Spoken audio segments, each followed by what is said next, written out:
mbola tsy mitsahatra anao Andriamanitra miala nenina ao fiainanay mba hahatonga anay tena hiaina an'ilay fahatsarana avy aminao. Makasitraka ny amin'ity andro ity, makasitraka ny amin'ny présence anao eto fanahy-masina. Tena mila anao zahay. Dia mitenena tompo fa voninkain'ny mpanomponao amin'ny anaran'i Jesosy. Amen. Alleluia. Mila mibanjina ny lanitra ianao.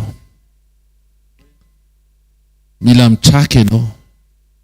Zay mahatonga ny hoe atao asiana estrade ety aloha mba tsy hahatonga anao hiondrika fa mba mitraka aloha rehefa mba misy mpanompon'Andriamanitra ety anoloana. Azonao zany vita ny toriteny. Estrade ilaina. Jesosy Kristy avy Nazareta ny ilainao. Androany tsika resaka manokana momba ny hoe tompon'andraikitra ampy fiombonana. Responsable ampy communion. Misy tompon'andraikitra ve eto? Tsy hoe tompon'andraikitra any amin'ny orinasa na amin'ny toerana fa tena tompon'andraikitra amin'ny fiainany ary tompon'andraikitra eo anatrehan'Andriamanitra. Mila an'izany Andriamanitra. Dia eto am-piandohana dia resahako amintsika kely hoe tsy équilibre ny tadiavin'Andriamanitra. Hoe équilibre amin'izay mety zavatra fantatrao sy ny ara-nofo sy ny équilibre amin'ny ara-panahy. Tsy hoe rehefa mandalo amin'ity fiainana ity dia olona nofo ihany. Dia rehefa olona nofo ihany dia aleoloha mba jerena ny ara-nofo satria ohatra mbo mila vola ihany, ohatra mbo mila mandeha matanjaka ihany mandehandeha eny an-dalana eny, ohatra ny mila ho salama ihany. Dia aleo asiana équilibre ny ara-nofo sy ny ara-panahy. Lazaivy ny akaikinao tsisy équilibre zany hoe. Ny anankiray manarak'izay dia misy ihany koa ny atao hoe lahara-pahamehana. Inona ny priorité? Ny ara-nofo sa ny ara-panahy? Misy mazava be fa izy Andriamanitra ka tsaho aloha fanjakan'Andriamanitra sy ny fahamarinana. Mandehana aloha mamonjy sekoly vao mandeha mivoaka. Ndana aloha vavaka vao mivoaka ny trano. Ka tsaho aloha ny fanjakan'Andriamanitra. Ny priorité zany dia nenizy ny an'Andriamanitra. Amen. Ka tsaho aloha. Misy zatra tokony ataonao aloha, misy lahara-pahamehana tokony apetraka ao mazava tsara, fa tompon'andraikitra ampifiombonana miaraka amin'Andriamanitra ianao. Amen. Ka tsaho aloha. Zay mitranga rehetra eo amin'ny fiainantsika tadidio, zay tontolo rehetra mitranga eo amin'ny fiainantsika dia eo Andriamanitra. Na hozy izy zany hoe tsy mety ny misy zavatra tena tsy milamina ty fiainako ty, azon'Andriamanitra sakanany zany. Raha ohatra ka tsy tia ny tranga eo amin'ny fiainanao.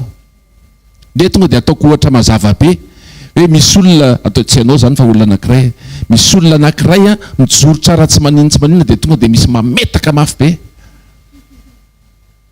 Dia verinao ve fa raha tena eo Andriamanitra tsy hain'Andriamanitra manakana an'iny? Hainy manakana an'iny. Fa maninona mitranga le izy? Satria izay navelan'Andriamanitra tranga fa misy zavatra tian'Andriamanitra ambara ao ambadik'izay. Fa ny firenentsika ve eto amin'izao zavatra misy amin'izao fotoana izao tsy hain'Andriamanitra ny anakana any hoe aza asiana an'izany korotana izany? Hainy zany. Tsy hoe ianona ny diso na ianona ny diso fa hain'Andriamanitra ny manakana tsy hitrangana izay zavatra tsy tia ny tranga. Fa matoa mitranga le izy dia navela ny tranga. Satria tiany ianao. Tsisy falinareo raha tena hoe tian'Andriamanitra ve? Tiany ianao. Dia avela ny tranga ny zavatra rehetra satria hozy izy ny ten'Andriamanitra miara-miasa mahasoa ho an'izay tian'Andriamanitra. Mila tian'Andriamanitra ianao satria ianao efa tiany taloha. Amen. Zay lazaina hoe ny zavatra rehetra izay mitranga eo fiainanao dia efa nisy approbation avy amin'Andriamanitra aloha. Zay le hoe aloha. Izy koa zany efa nametraka mialoha ny validation alohan'ny nitrangany ny zavatra mitranga eo fiainanao. alohan'io vadinao ny monjamonjy anao io alohan'ny anganao tao an-trano dia nisy validation tamin'Andriamanitra aloha tsy maninona izy raha milonjolonjy aloha zay aloha azonao amin'izay le hoe aloha validation avy any an-danitra aloha zay vao mitranga ny zavatra eo amin'ny fiainanao fa raha tsy zay dia tsy mitranga le izy dia zay fotsiny ara dia vampy hoe wao mivavaka anao Andriamanitra ataovy tena milamina be ny fiainako androany tonga any ampiasana anao zavatra hafa no mitranga efa validen'Andriamanitra iny mato mitranga tsy hoe tiany a tsy hoe mety aminy atonga anao voafetaka araka le resaka teo ohatra fa mivalideny iny na avelany misy le tanan'ny olona raha izy zany avy any an-danitra dia mahita le tanana ona moa filazana iny rehefa makasary le mandeha miadana tsara dia hitan'Andriamanitra misy dia na eo amin'ny farany eo raha afaka tonga dia sakanany hoe tsy ataoko midona amin'ny tarehiny indray le izy lasofiny eo akaikinao vitan'Andriamanitra ve zany hoe sa tsy vitany vitany zany endrika anankiray zay fa tiana tenenina amintsika io olana mitranga aminao io afaka tsy mitranga io fa matoa io mitranga dia ilaina io amen amen donc misy zavatra aloha zay vao misy zavatra mitranga Andriamanitra nametraka an'le izy voalohany hoe za aloha no manatanteraka zay tiako atao amin'ny fiainanao dia avy eo rehefa avy eo milamina ny zavatra rehetra amin'ny fijeriny zay fa ny fijerinao mety hafa ty tenin'Andriamanitra ty nijerefantsika androany zao natoko 5:17 izy izy tenin'Andriamanitra raha miray amiko ianareo ka mitoetra ao anatinareo ny teniko dia angatao zay tianareo na inona fa tonga aminareo zany amen ny mahamaika atsika aloha ny aloha amintsika dia hoe tonga aminareo zany zay ve ny tianao ianao tonga dia le ho tonga aminareo zany zay zao mahamaika anao Andriamanitra mila mivaty olana ity tonga amiko zany amen amen ihany zany aloha e amen ane zany tokony ho tonga ane le izy tokony ho tonga ane le vahaolana e amen zany e fa zao ray amiko ianareo firaisana amin'Andriamanitra aloha priorité firaisana amin'Andriamanitra aloha fa tsy firaisana amin'ny vahaolana tsy fankafizana amin'ny valim-bavaka tsy fankafizana olon'Andriamanitra na firaisana amina olon'Andriamanitra fa firaisana amin'Andriamanitra aloha Andriamanitra Jesosy no miteny raha miray amiko ianareo fa tsy hoe raha ohatra ka pasteur ny anaranao dia mety tsy hoe raha ohatra ka ianao hita foana rehefa misy zavatra asa fanompona tao dia mety fa ozy izy Andriamanitra raha miray amiko ianareo miray amin'Andriamanitra ataovy azotoka fa tsisy manelanelana anao mihitsy mifiraisanao amin'Andriamanitra io raha vao misy manelanelana io dia tsy mety ilaina mpanompon'Andriamanitra fitaovana ampiasaina ampitana mampiampita le fiainana any aminao hoe ty le teny fiainana fa tsy avy amin'ny mpanompon'Andriamanitra le teny fiainana fa avy amin'Andriamanitra efa rovitra le rideau azonao ve zany efa rovitra le izy dikan'izay mifiraisana amin'Andriamanitra tsy asiana elanelana amen ataovy azo antoka fa tsy misy ambony noho ny Andriamanitra eo amin'ny fiainanao ataovy azo antoka fa ny fotoana betsaka laninao dia laninao amin'Andriamanitra amen satria izy aloha miray amin'Andriamanitra aloha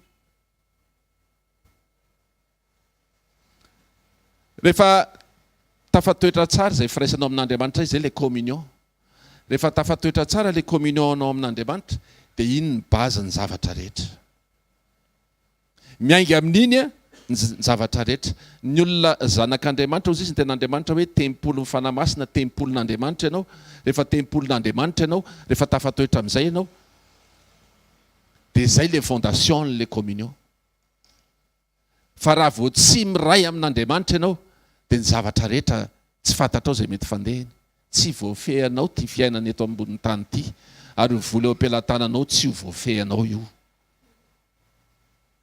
Amen. Raha amin'io tenin'Andriamanitra io a, ny Jaona toko 5:10 dia ny andinin'ny 5 tena manambara mihitsy hoe raha misaraka amiko nareo izy dia maninona? Incapable tsika. Tsisy dikany e. Aloha matory. Tena rehefa tsy miray amin'Andriamanitra dia ndana aloha matory. Tena au sens propre du terme, satria mbola tsy, raha vao mihetsika eo ianao ka tsy miray amin'Andriamanitra dia tsy fantatrao izay aoriana keliny ao.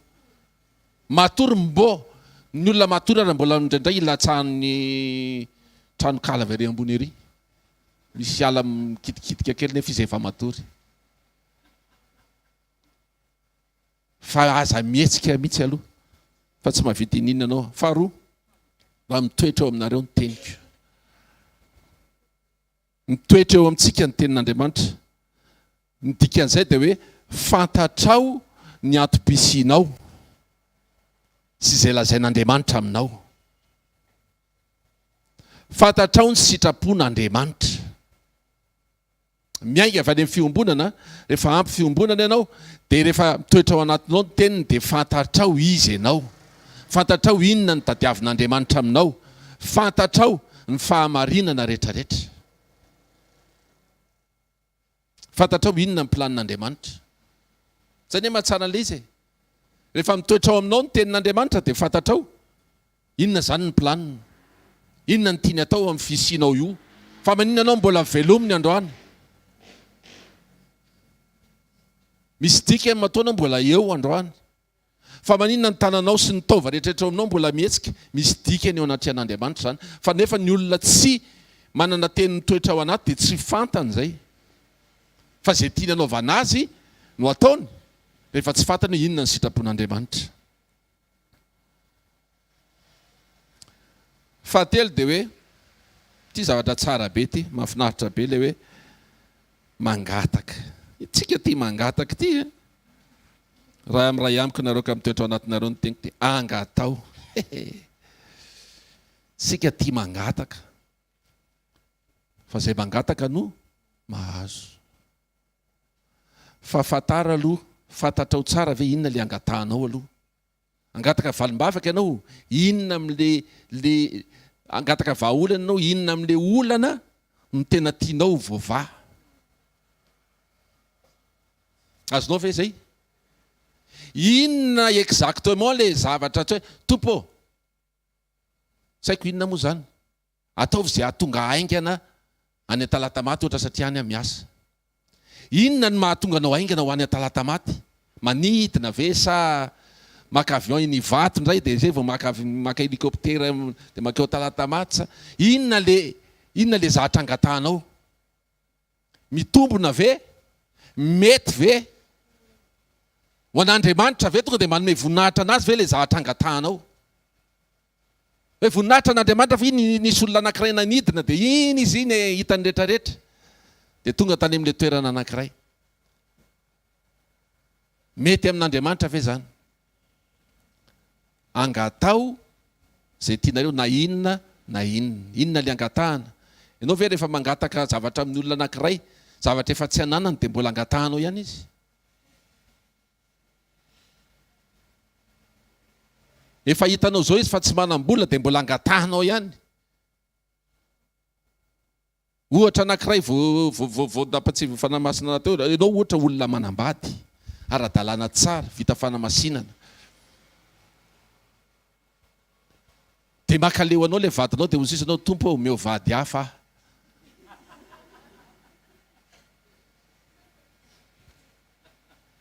Tsy manana vady hafa ho anao Andriamanitra. Tsisy mihitsy ihany. Fantary fa izay angatahanao dia zavatra tokony ananany omeny anao. Fa aza mangataka zavatra tsy ananan'Andriamanitra zany, vady hafa zany tsy manana an'izany izy ho anao. Aleo azava ny resaka.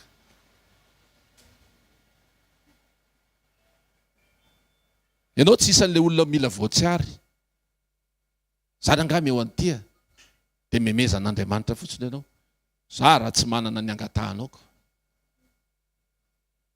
sisy ianao hoe tena za Andriamanitra meo vola be fa raha menao vola dia tena anompo anao be mihitsy fa zay motivation anao zay tsisy volan'izay any amin'Andriamanitra manana vola hafa izy omeny anao fa zay vola zay tsy ananany ngamba mazava amintsika ilay izy so hoe vola rehetra dia hoe Andriamanitra ny tompon'ny zavatra rehetra dia omeny anao daholo izay angatahanao fa le nangatahanao amin'le motivation anao tsy ananana fa le angatahanao na vola ihany ary afaka omeny anao fa any amin'le zavatra tiany omeny anao sy mahasoa anao amen sa tsy amen manomboka miova zany ny fangatahantsika androany rehefa mangataka dia zay ananan'Andriamanitra angatahana re alleloia ny olona ampy fiombonana amin'Andriamanitra tsy mangatangata-pony zany teniteny foana zay zany ny azo ilazana azy mivantana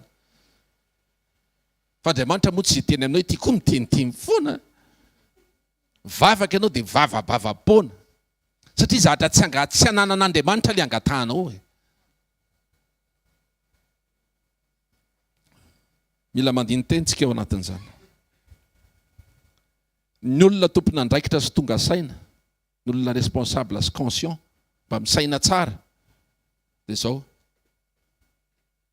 rehefa mangataka izy dia malala hoe inona ny ataony rehefa azony le angatahana azonao ve inona no ataoko raha azoko ty zahatra angatahako ty principen'Andriamanitra amin'ny ankapobeny dia ohatr'izao rehefa misy zahatra tadiavinao dia mila misaintsaina aloha anao alohan'ny angatahana fa tsy spontané zay zavatra ao ambavanao dia teneninao dia tsy fa principen'Andriamanitra na ohatra anao anao zavatra ara dia asainy misaintsaina aloha anao zay vane reto ten'Andriamanitra eto hoe Luka 14:28 amin'ny anaran'i Jesosy fa iza moa aminareo raha tahanao tilikambo no tsy mipetraka aloha mihevitra izay ho lany anaovana izany na misy avy tany na tsy lazay ny olona daly ianao raha ohatra ianao ka hanao zavatra anankiray na angataka zavatra anankiray na azo valim-bavaka anankiray na azo vahaolana anankiray tsy saintsainao akory hoe ahoana ny fomba hiatrehako an'le izy rehefa ho atao le izy azontsika ve tsika tsy karazany olona taitaim-bombona oabolana toko faharaiky amby roapolo andimy fadimy ny hevitry ny mazoto dia mampanankarena fa ny maimaika rehetra dia alahelo ihany principe fampetraka-Andriamanitra aiza taitaitra aza maimaiky miandrasa an'Andriamanitra raha angataka ihany dia dinio tsara le angatahana mitady vahaolana ianao androany dia dinio tsara aloha Andriamanitra angataka vahaolana ity zavatra ity vahana fa ahoana rehefa avy eo so tsy haiko mampiasa an'le vahaolana dia miteraka olana hafa dia misy zafikelina olana dia misy zafiafina olana satria tsy voafehanao le zavatra angatahanao oabolana toko faefatra amby roapolo andiny fahatelo fahendrena no naovana ny trano izy fa fahalaliana tsaina mampaharitra azy mila zavatra omen'Andriamanitra anao zavatra tokony haharitra dikan'izay mila fahendrena mila mitombona tsara aza mangataka zavatra tsy niomanana zany aza mangataka vahaolana nefa ianao raha tsy niomana akory amin'le vahaolana Andriamanitra vao ty olana ty ataovy mivoaka le taratasy ery amin'ny ministera mivoaka tokoa le taratasy ianao tsy niomana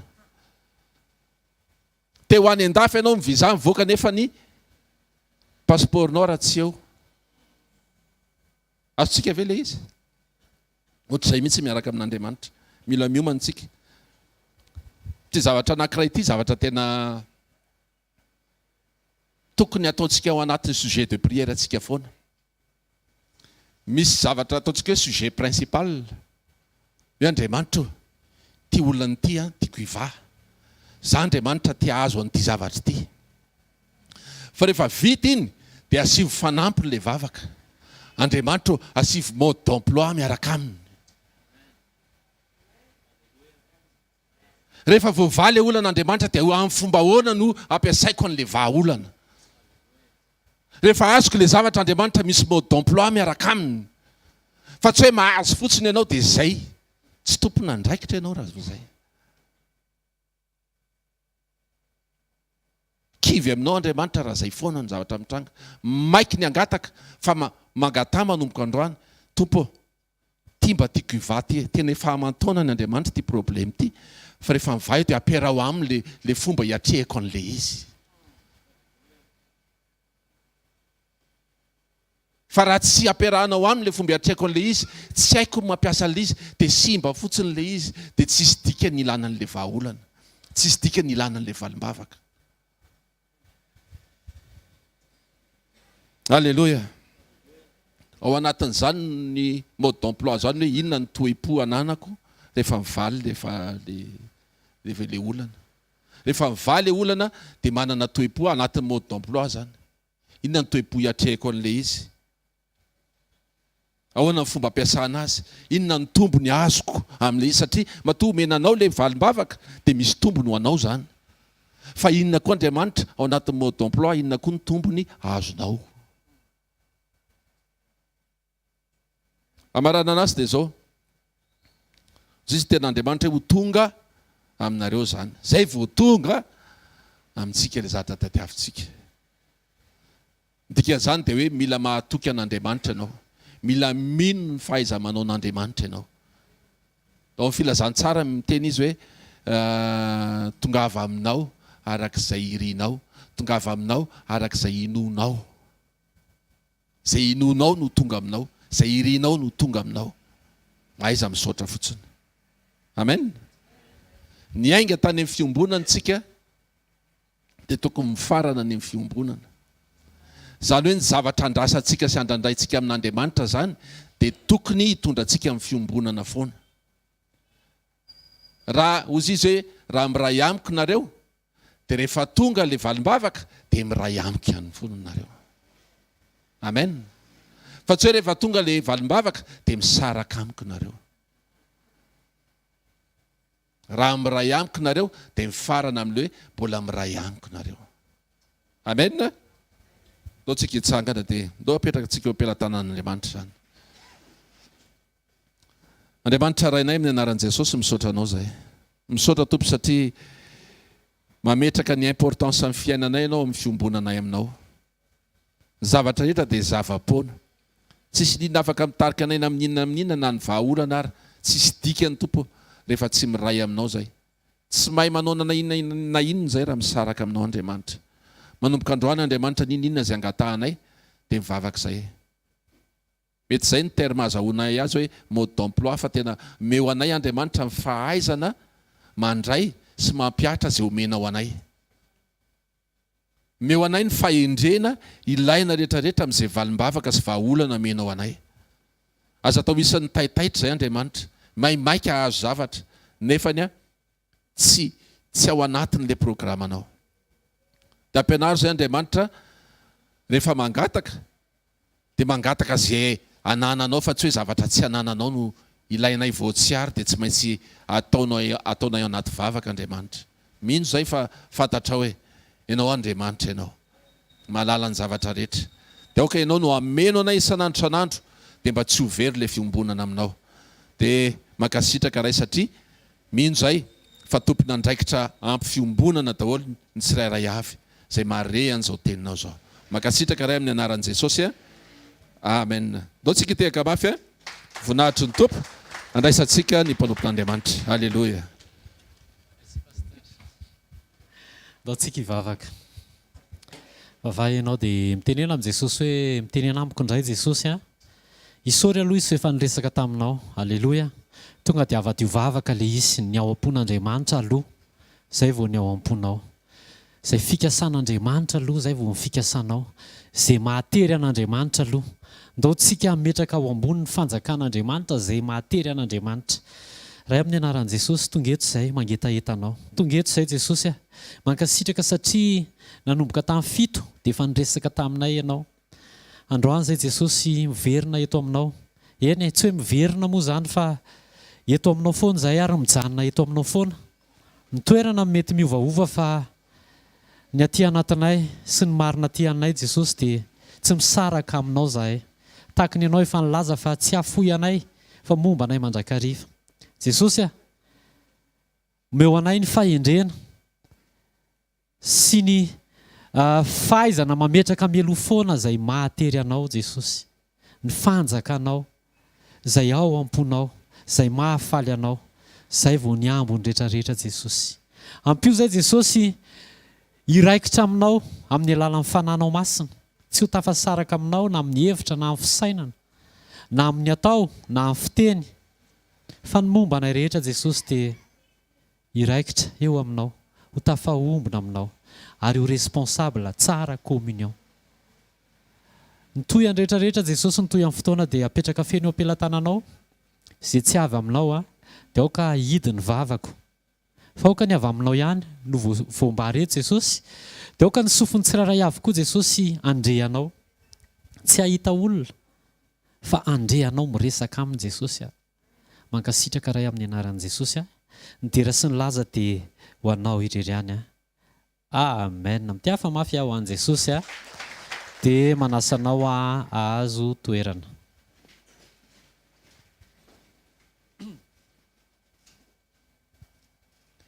Alléluia.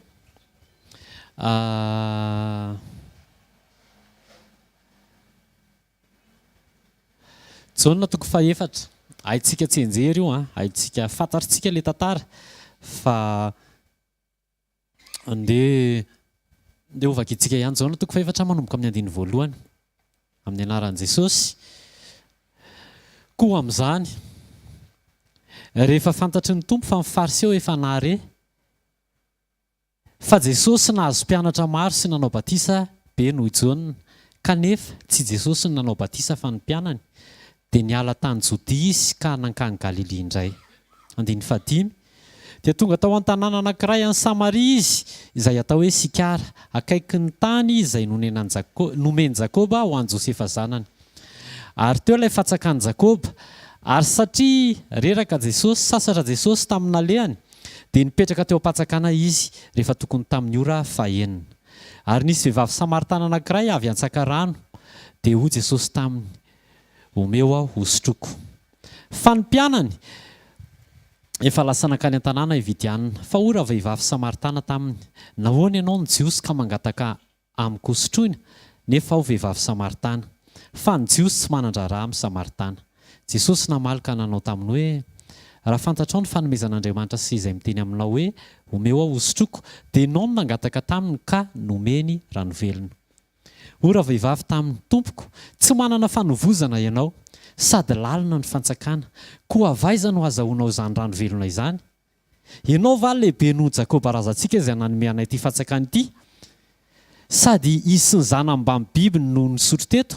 Jesosy namalaka nanao taminy hoe, izay rehetra misotro ity rano ity dia mbola angetaheta indray.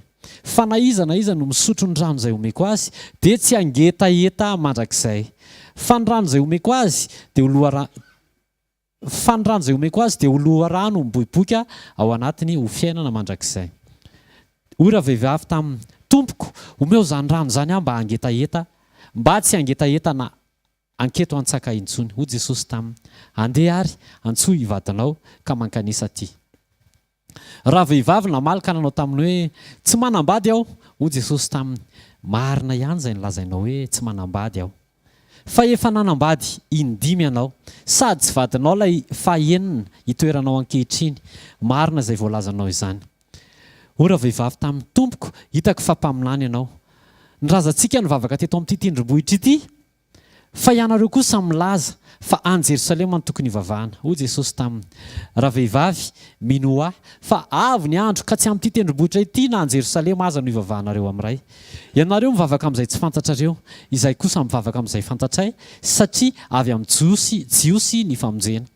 Fa avy ny andro sady tonga ankehitriny, raha ny tena mpivavaka hivavaka amin'ray amin'ny fanahy sy ny fahamarinana, fa ny ray kosa mitady mivavaka aminy ho tahaka izany.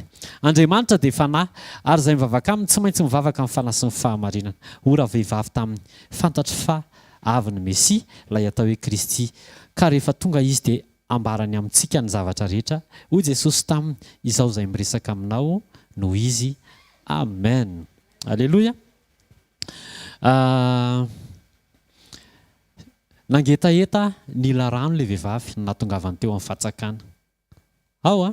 Nangetaheta nila rano ilay vehivavy, atsakany natongavany teo, fa rehefa tonga teo izy zavatrafa no nitranga. Olana kely no natongavany teo, ohatra anao androany ny antony nionanao tamin'i Jesosy ao mety hoe olana kely, mety hoe inona re olana ara-tokantrano, olana ara-bola, aretina tsy netsisitrana, zanaka maditra, vady miodina, tsy haiko samy manana ny antony io fa fatsakana ny antony natongavany teo amin'i Jesosy. Rehefa niresaka tamin'i Jesosy izy dia kay tsy le rano no olana, fa ny zavatra ngeza be navoaka an'i Jesosy. Rehefa niresaka tamin'i Jesosy izy, tsy le rano no ny tena nilainy, fa ny zavatra hafa nomeny Jesosy azy rehefa avy niresaka tamin'i Jesosy izy. Rano natongavany teo am-patsakana, fa ozy izy Jesosy hoe izay misotro ny rano izay omeko azy no dia hisy loharano velona miboiboika avy ao anatiny. Ianao zao tonga eto mieritreritra hoe inona ny solution? Manana olana ianao dia manana zavatra eritreretinao solution ianao. Dia neny Jesosy zavatra hafa tsy mitovy amin'ny ao an-tsainao mihitsy no omeny. Mila miresaka amin'i Jesosy tsika aloha voalohany. Sekoly famahana olana miverina foana teo hoe communion, miverina foana hoe matoana sina mipilipitra dia nataontsika hijery an'i Jesosy. Alleluia. Tsy nataontsika hitanontsika eo amin'ilay olana, na dia misy ara ny fahatsakana ahafahana miona amin'i Jesosy dia andao hijery an'i Jesosy tsika. Dia izay misotro ny rano izay omeko azy dia tsy angetaheta mandrakizay. Rano eritreretin'ilay vehivavy fa afaka hotovozina isaky ny mihetsika no nilainy, fa neny Jesosy tonga dia loharano miboiboika avy ao anaty, avy amin'ny firesahantsika amin'i Jesosy, avy amin'ny vavaka izay ataontsika, avy amin'ny raha tena hoe finiavana, satria mila manaiky ianao hoe andeha hiresaka amin'i Jesosy fa tsy noho ny situation dia tery ianao dia hiresaka amin'i Jesosy, fa mila zany tsika manapa-kevitra hoe atokako ity fotoana ity hiresako amin'i Jesosy, atokako ity fotoana ity amakiako baiboly. Amin'izay fotoana izay rehefa tsy mahatsapa fahaterena ianao avy eo ivelany eo amin'ny nofo dia mandray an'i Jesosy ianao miteny. Alleluia. Alleluia. Tsy ilay rano izay eritreretinao no nilaina, fa ilay rano izay omeny Jesosy ianao no mila sotroina. Izay no natonga ny mpanompon'Andriamanitra ny teny teo, misy ny atao hoe aloha, ka tsao aloha ny fanjakan'Andriamanitra. Tsy ilay rano ny eritreretin'ilay vehivavy hotovozina no ampitsahatra ny etaetany ao anatiny, tsy ilay solution eritreretintsika no omeny Jesosy atsika, fa manana solution izay tsy noheverin'ilay vehivavy mihitsy Jesosy. Rano ao anaty, rano avy amin'i Jesosy, io tsy avy amin'olona. Amen zany sa tsy amen aloha? Tsy avy amin'olona fa avy amin'i Jesosy, izay misotro ny rano izay omeko azy izy Jesosy. Tsika tsy hanao etude hoe mo anina fa ozy izy Jesosy izay misotro ny rano izay omeko azy. Tsy maintsy avany amin'i Jesosy ilay izy, izay vao hitsahatra ilay olanao. Alleluia. Tsy maintsy avany amin'i Jesosy ilay izy. Raha hiresaka izao tontolo izao tsika dia betsaka ny zavatra afaka omeny izao tontolo izao. Betsaka ny zavatra afaka jerena eny amin'izao tontolo izao. Betsaka ny zavatra manitona antsika any amin'izao tontolo izao. Ka raha olana eo amin'ny nofo no angalantsika solution eo amin'ny nofo dia matiantoko tsika. Alleluia. Tsy mamaolana zany. Sa mamaolana zany? Fa tsy maintsy any amin'ny tontolo ara-panahintsika no miregle ny zavatra rehetrarehetra. Ampianarina antsika foana aza midina mijery ny nofo. Ampianarina antsika foana aza hoentina eo amin'ny nofo ny adinao, fa tsika tsy haresy devoly izany. Ny devoly efa 4 millions d'années ny existence-any, tsika vao 70 taona 80 taona. Alleluia. Zany hoe tsy haresy devoly tsika fa militsika miditra ao amin'i Jesosy. Misy rano afaka tovozina ao amin'i Jesosy. Rehefa tonga teo ilay vehivavy dia rano mampangetaheta no nilainy teo am-patsakana, fa rehefa tonga teo amin'i Jesosy izy mipropose an'i Jesosy hoe raha raisinao ny solution izay omeko anao, ohatra ny androany maraina, solution voalohany teo zao communion, solution teo tsy mampidina ny ady eo amin'ny nofo, solution teo tsy milatsaka any amin'ny zavatra zay anambazana zao tontolo zao anao, fa zay ilainao ihany no omeny zao tontolo zao anao.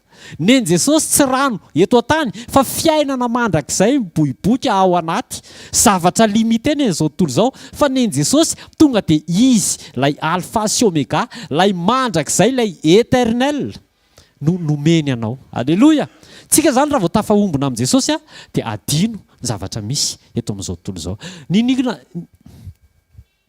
Ninina novakiana mihitsy le verset rehetrarehetra teo.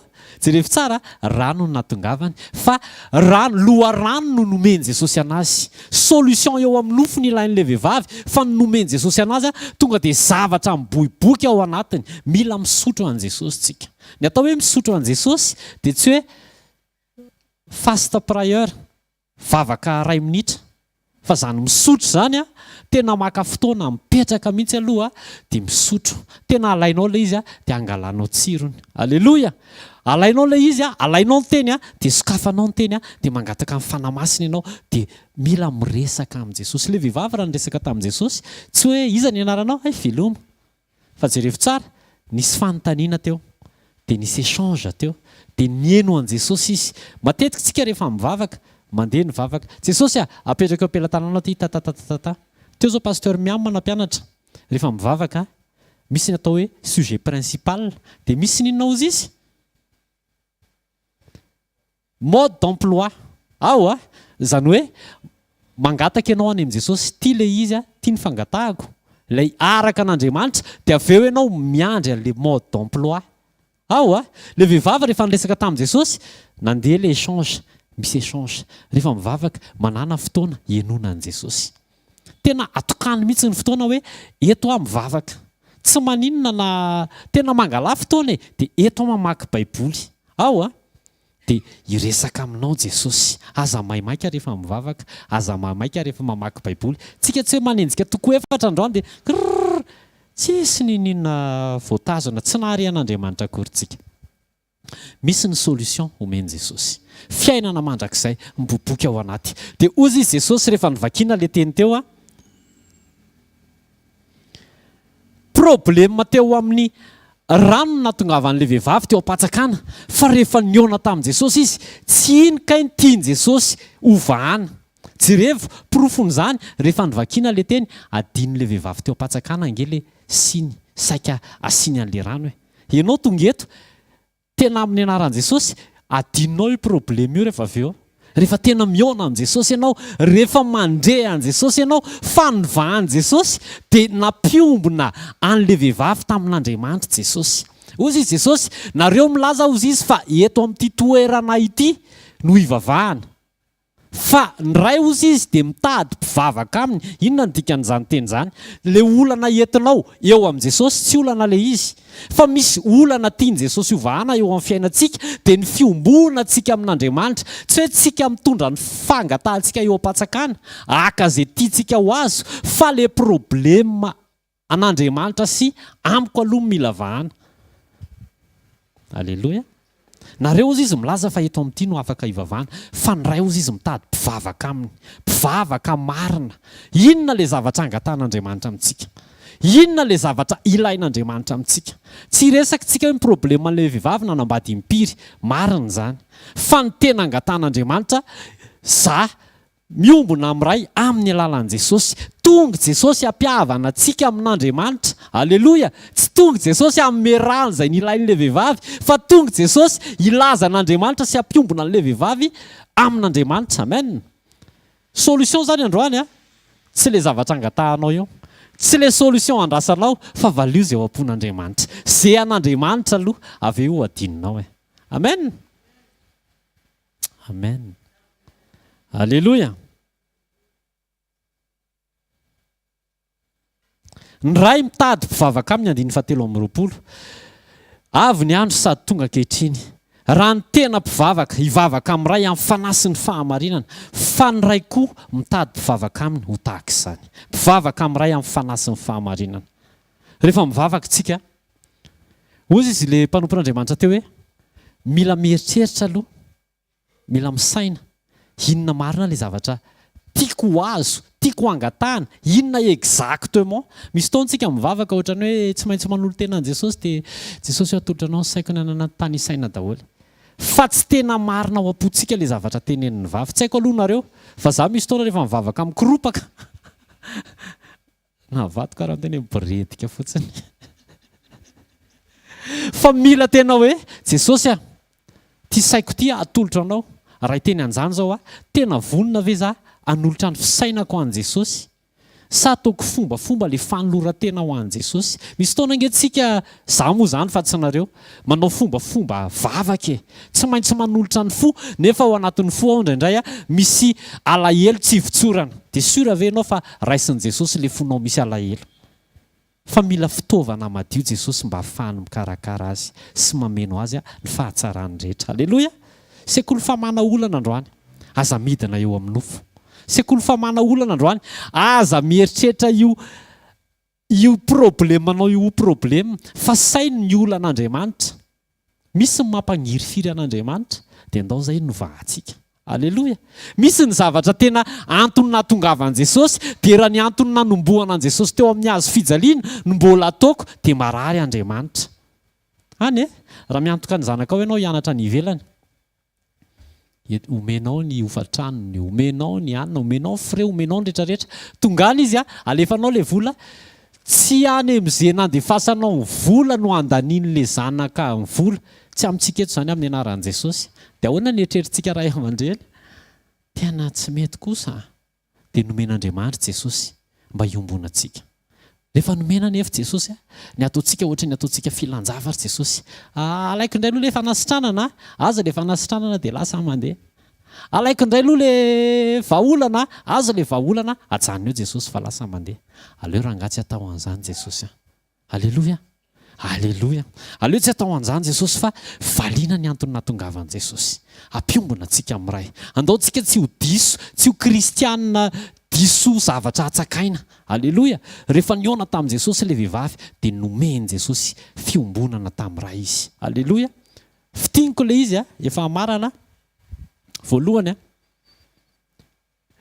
raha vao manaintaina eo amin'ny nofontsika dia sinina izay na témoin izay fa tafasaraka amin'Andriamanitra.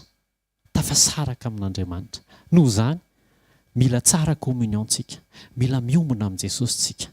Tonga Jesosy hanome antsika, hanolotra antsika le loharano velona hibohiboika atao anatintsika, fa mila miresaka amin'i Jesosy tsika. Ny ahatongavantsika amin'i Jesosy olana kely tahaka an'ilay vehivavy rano atsakana, fa rehefa tonga teo amin'i Jesosy nosikiriny Jesosy hatrany amin'ilay isan'ny vady tao an-trano. Aleloia. Io olana mampangetaeta antsika ety ivelany io zany. Le olana ataoko hoe olana numéro 1. Io zany ohatrany hoe lohana parasy kely fotsiny le lohana parasy fa ao ambadika ao misy an'le akalan'le parasy tena zavatra hosikirina. Dia izay tsika eto manana tombony tonga eto amin'ny teny. Tonga eto amin'ny teny tsika. Problema anankiray ny tsika eto eritreretintsika olana, fa hitan'i Jesosy le tena fond an'le olana. Dia tsy maninona na tsy mivahara le izy. Aleloia. Tsy maninona raha tsy vahana aloha ilay olana voalohany, fa ao anatin'ny teny sy ny fiombonana sy ny fifampiresahana amin'i Jesosy. Tsy hoe vao niresaka indray mpandeha ilay vehivavy dia tonga dia tenen'i Jesosy hoe tena olana nge retsiretsirety hoe vadanao anakenina. Fa tsy izay ny tenen'i Jesosy, lasa nataoko koa ilay nananana pasterada iny mantsy. Fa tsy tonga dia nitenen'i Jesosy ilay izy, fa navelan'i Jesosy aloha mandeha ny teny. Izay mahatonga hoe latsinainy sekoly famahana olana, talata sekoly fanasitranana, larobia sekoly fitahim-pana sy fanambiana toetra ary sekoly tokantrano, zoma fanotronana, sabotsy communion. Karakaraina par étape le izy mba ho tanteraka le communion any amin'ny sabotsy. Amen. Amen. Mandeha par étape io dia enoy Jesosy. Rehefa tonga ny fanitsiana aza manohitra, aza manohitra. Aleloia. Dia jerevo tsara fa tena ny tena nanaitra anahy koa tao anatin'le verset iny dia hoe tenen'i Jesosy izy andana ary atsoy vadinao.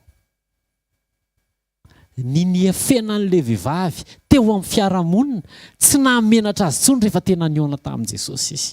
Aleloia. Izany ny tena olana eo amin'ny fiarahamonina, fa rehefa niona tamin'i Jesosy adinon'le vehivavy hoe ay nisy olana kay izany, tsy nirarahin'le vehivavy fa tonga izy dia lasa nanambara an' Jesosy. Aleloia. Fanontaniana tena afaka ve tsika tsirairay avy? Tena niona tamin'i Jesosy ve tsika? Rehefa tena niona tamin'i Jesosy tsika adinitsika io olana io. Tonga dia adinitsika io e. Aleloia. Zay moa tonga Jaona 9 raha ny zanaka anao nafaka anareo. Tena afaka tokoa ianareo. Ny olona afaka tsisy mamenatra. Ny olona afaka tena efa afaka ko inona moa mamenatra an'izany hoe zananao an'izao taloha. Tsisy an'izany. Efa afaka tsisy hoe ay sao dia hitany ihany hoe vao maly arinina nanonako. Non. Afaka ianao. Amen. Sekoly famahana olana ndao iombona amin'i Jesosy tsika. Aleloia. Ka tsy ao amin'ny fanjakan'Andriamanitra. Aza manaintaina eo amin'ny nofo. Aleloia.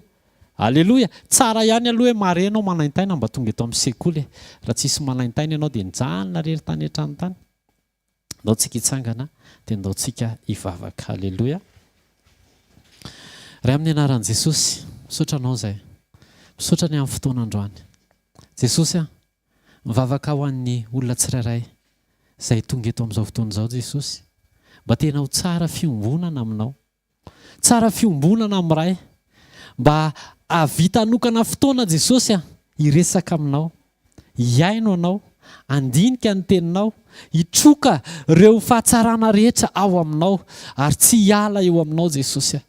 Eny Jesosy mety hoe antony hafa no nahatongavanay teto amin'ny sekoly. Na izay mandre an'izao fandaharan'izao Jesosy. Fa ao anatin'izany dia te hisarika anay ianao. Hiombona amin'iray.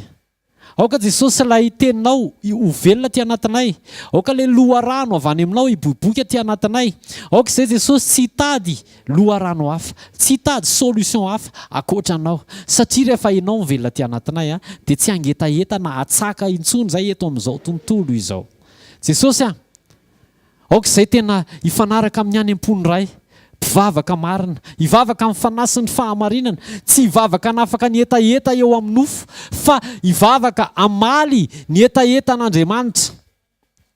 Hiaina fitiavana mandrakariva, hiaina fiombonana mandrakariva, manaika mela heloka.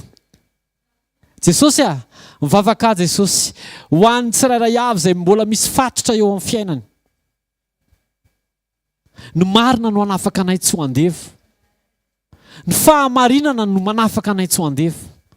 Amin'izao fotoana izao Jesosy dia raha misy fatorana eo amin'ny fiainanao dia mivavaha ianao.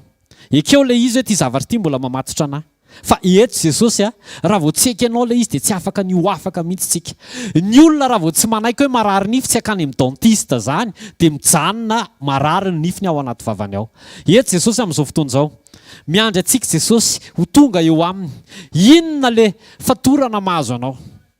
Inona le fatorana dia mivavaha. Jesosy asandrato ny tananao. Afao amin'ity Jesosy. Tapeno ny vavanao raha ohatra tsy tianao horenin'ny olona eo akaiky. Fa eto tokana ihany ny mpiaino vavaka dia Jesosy. Jesosy jerevo ireo olona izay mbola misy fatorana eo amin'ny fiainany. Ekeo ilay izy. Ty Jesosy mbola mamatotra anahy.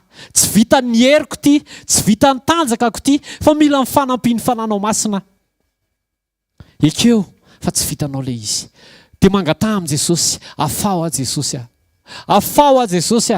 Afao zahay Jesosy. Fa tsy vita ny herinay izany. Fa raha ianao no manafaka dia tena afaka tokoa zahay ary tsy miverina amin'izany intsony. Tononoko amin'ny anaran'i Jesosy fa afaka ianao amin'ny anaran'i Jesosy. Raisondran'i Jesosy anadio anao amin'izao fotoana izao. Raisondran'i Jesosy anadio anao. Diovy ny sainao. Diovy amin'ny ran'i Jesosy ny fieritreretanao. Atoloran'i Jesosy ny fitaovam-pananahanao. Atoloran'i Jesosy ny tananao. Atoloran'i Jesosy ny tongotrao. Atoloran'i Jesosy ny désiranao. Atoloran'i Jesosy ny sentimentanao. Atoloran'i Jesosy momba anao ray manontolo. Misaotra Jesosy. Mankasitraka Jesosy. Tenen'i Jesosy hoe hivavaka foana Jesosy. Hiresaka aminao foana Jesosy. Satria Jesosy dia nilaza fa tsy mety raha tsy mivavaka mandrakariva isika ka tsy reraka. Mankasitraka ray amin'ny anaran'i Jesosy. Tononoko fa afaka ianao amin'ny anara maheran'i Jesosy. Amen. Amin'ity hafa mafy ho an'i Jesosy. Aleloia. Ho tatazana ny fanatitra sy izay nomaninao ampandrosoana ny asan'Andriamanitra. Ny programantsika eto amin'ny asa fanompoana dia any androany Sekoly Famahana olana. Eto amin'ny Shoprite tsika na Super U na Shop U Analakely no mivory. tahaka ny androany a latsinainy talata larobia manomboka amin'ny 7 hatramin'ny 8 sasany maraina. Ny alatsinainy a sekoly famahana olana. Misy ny olon'Andriamanitra izay tokony hifantohantsika ovahana. Dia io a lasa ezaka fotsiny le izy raha vao tsy miaraka amin'ny Jesosy tsika. Raha vao tsy miombona amin'ny Jesosy tsika dia lasa miady rery. Izay mahatonga ny ten'Andriamanitra efa nytenenin'ny pasteur miamina teo hoe raha miray amiko ianareo ka mitoetra ao anatinareo ny teny dia angatao izay tianareo. Mila fiombonana amin'ny Jesosy io vao mety. Amen. Sekoly talata, sekoly fanasitranana eto amin'ity toerana ity ihany manomboka amin'ny 7 maraina hatramin'ny 9 ora sy sasany tongava. Ny alarobia amin'ny alarobia izao sekoly tokantrano, sekoly tokantrano na fitahipana sy fanambiana toetra mety daholo izay tonga eo tonga dia raisitsika daholo dia tongava ianao mangetaetahan'Andriamanitra. Amen. Tsara ngeny nisy ny olana eo amintsika mba ahafantarantsika hoe aiza ho aiza mbola midina mijery olana ve za sa efa tsy mahita olana fa mibanjina an' Jesosy. Dia isaky ny alakamisy eo amin'ny shalom tany-mena misy eo ambany accès banque eo juste eo ambany eo misy an'le hoe restaurant shalom zay, misy hoe lavage tamboho fotsifotsy dia vavahady maintimainty dia misy soratra hoe shalom zay dia ao le izy manomboka amin'ny 9 maraina hatramin'ny 3 sasany amin'ny 4 eo vavaka sy fifadikanana. Tongava fa mila mivavaka tsika. Matetika tsika ny trano tsy manam-potoana hoe hitokanana hoe ray andro zany na tapakandro fa misaotra an'Andriamanitra tsika ao amin'ny shalom ao dia misy toerana azo hivavahana latsinainy talata alarobia lakamisy. Zomako ao mbola misy. Raha tonga ao ianao dia misy fotoana matetitetika ao dia afaka mandray teny ianao, afaka miombona amin'ny Jesosy ianao, misy toerana afaka hivavahanao ianao dia misy ohatran'inona moa zany box kely dia ao ianao mivavaka. Alleluia. Tongava atokano ny fotoana dia tsisy na moa le fomba fiteny tsy hoe mamono fotoana ianao fa ao amin'ny Jesosy tsisy fotoana maty zany dia tsisy fotoana very zany. Izay atokanao an'Andriamanitra dia karakarain'Andriamanitra tsara. Dia hitanao fa ny fiainam-panahinao hijoro. Finiavana kely no omenao fa Jesosy efa miandry à bras ouverts hoe tongava ary dia vao tonga ianao dia karakarainy dia ataony bisou. Alleluia. Misy hatramin'ny zoma latsinainy talata larobia lakamisy zoma misokatra foana shalom raha veto zao ianao dia makany dia efa misy afaka mivavaka. Amen.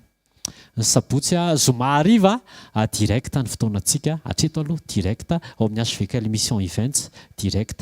Dia ny sabotsy maraina amin'ny 7 sasany ery amin'ny centre hvkl bypass, centre hvkl bypass ery amin'ny gastronomie pizza Yavoloha ao anelanela amin'ny Bogota sy gastro la gastronomie pizza misy pavé miakatra iny dia miakatra kely ianao dia mivily akavanana dia misy tamboho gasy be zay dia ao anatiny ao. Alleluia. Ny radio antsika FM 90.8 FM 90.8 andrandramo ihany fa mandeha eo. Amen. Dia ity misy anankiray misy page FB zay page web hvkl-mission.com. Mety hoe misy olona tsy manana compte FB, misy olona tsy manana tsy afaka anina fa hvkl-mission tonga dia mitambatra .com dia tapeo ao rehefa misy direct dia misy mivoaka ao le direct iny dia afaka manaraka ianao. Amen. Ndao tsika hitsangana, ndao tsika hivavaka. Teneny Jesosy hoe tianao Jesosy. Teneny Jesosy hoe ankatohan Jesosy ianao. Teneny Jesosy hoe hiombona amin'ny Jesosy ianao. Teneny Jesosy hoe misaotra fa niresaka tamiko ianao. Tsy maninona izay teny voarainao teo fa raiso le teny, saintsaino le teny dia miresaha amin'ny Jesosy. Jesosy misaotra anao izay. Tiako ianao Jesosy.